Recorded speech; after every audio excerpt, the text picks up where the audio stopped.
बांग्लादेश में माइनॉरिटी यानी हिंदुओं का बुरा हाल हो चुका है।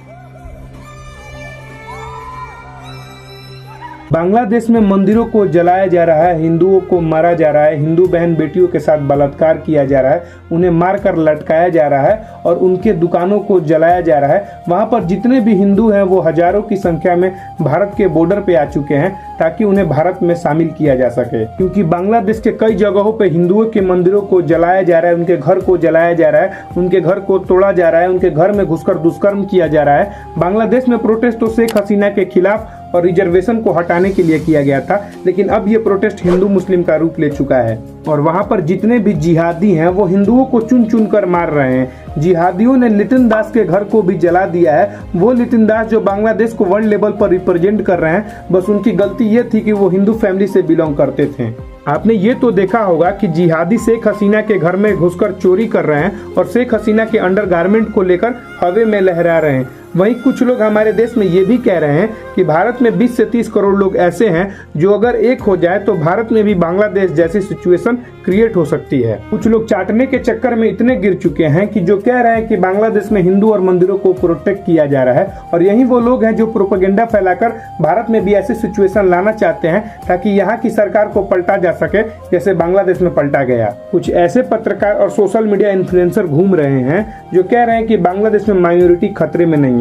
उनसे एक सवाल पूछना चाहता हूं कि अगर बांग्लादेश में माइनॉरिटी सुरक्षित होते तो 1971 में वहां पर 22% माइनॉरिटी थे, जो आज गिरकर 7% बच चुके हैं, और प्रोटेस्ट खत्म होते होते वो माइनॉरिटी केवल 4 से 5% बच चुके होंगे। ये अपने आप नहीं हुआ, बल्कि एक सोची समझी प्लान के तहत ऐसा किया जा रहा है। और कुछ ऐसी रिपोर्ट आ रही है जो कह रही है कि 2030 आते आते बांग्लादेश में माइनॉरिटी नहीं बचेंगे, बांग्लादेश फुल्ली इस्लामिक कंट्री बन जाएगा। ये खुद से नहीं हो रहा है, बल्कि इसके पीछे एक बड़ी ऑर्गेनाइजेशन का हाथ है जिसका नाम जमाते इस्लामिक है, और इसी ऑर्गेनाइजेशन के चलते बांग्लादेश में माइनॉरिटी की संख्या दिन पे दिन घटती जा रही है। क्योंकि बांग्लादेश में कुछ भी हो, इलेक्शन हो, प्रोटेस्ट हो, उसमें सिर्फ हिंदुओं को ही टारगेट किया जा रहा है, और इसी के चलते वहां पर कंडीशन इतनी खराब हो चुकी है कि वहां पर 7.5% हिंदू बच चुके हैं, 0.6% बुद्धिस्ट बच चुके हैं और 0.30% क्रिश्चियन बच चुके हैं। और सबसे हैरानी की बात यह है कि ये ऑर्गेनाइजेशन अपना नेटवर्क भारत में भी एक्सपेंड कर रहा है, और अभी बांग्लादेश में शेख हसीना की सरकार को गिराने के लिए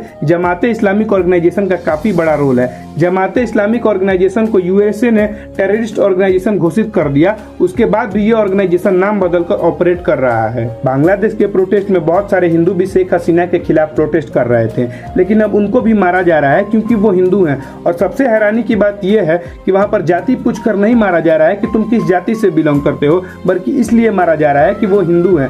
कुछ लोग जय भीम और जय भीम का नारा लगाकर ये सोच रहे हैं कि हम सुरक्षित हैं और अपर कास्ट असुरक्षित हैं, लेकिन देख सकते हैं कि बांग्लादेश में क्या हो रहा है। और जब हम देखकर मन हमारा विचलित हो जा रहा है तो सोचिए जिनके साथ ये घटना हो रही है उन पर क्या बीत रही होगी।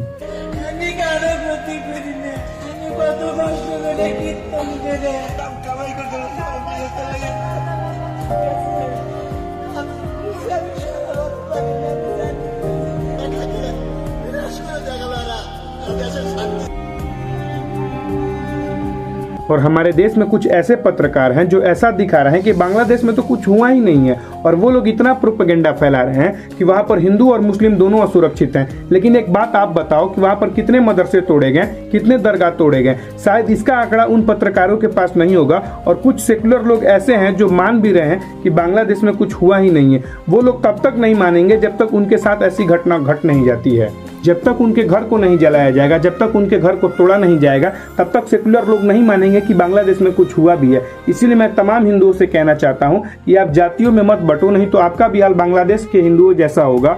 और हम हिंदुओं का दुर्भाग्य है कि हम उनको वोट दे रहे हैं जो हम हिंदुओं के अत्याचार पर कुछ बोलना ही नहीं चाहते हैं। राहुल गांधी को हमास और गांजा के मुसलमानों की चिंता है, लेकिन बगल के देश बांग्लादेश के हिंदुओं पर उन्हें कोई चिंता नहीं है। बॉलीवुड को ऑल आइज ऑन रफा पे ट्वीट करने का समय है, लेकिन all eyes on Bangladeshi Hindu पे ट्वीट करने का कोई समय नहीं है। वैसे आप बांग्लादेशी हिंदुओं पे हुए अत्याचार पर क्या सोचते हैं, कमेंट में जरूर बताइएगा। अगर हमारा प्रयास अच्छा लगा हो तो इस वीडियो को लाइक और चैनल को सब्सक्राइब जरूर कीजिएगा। आपके एक सब्सक्राइब से हमें आपके लिए और वैल्यूएबल कंटेंट बनाने के लिए मोटिवेशन मिलता रहता है। तब तक के लिए जय हिंद, जय भारत, धन्यवाद।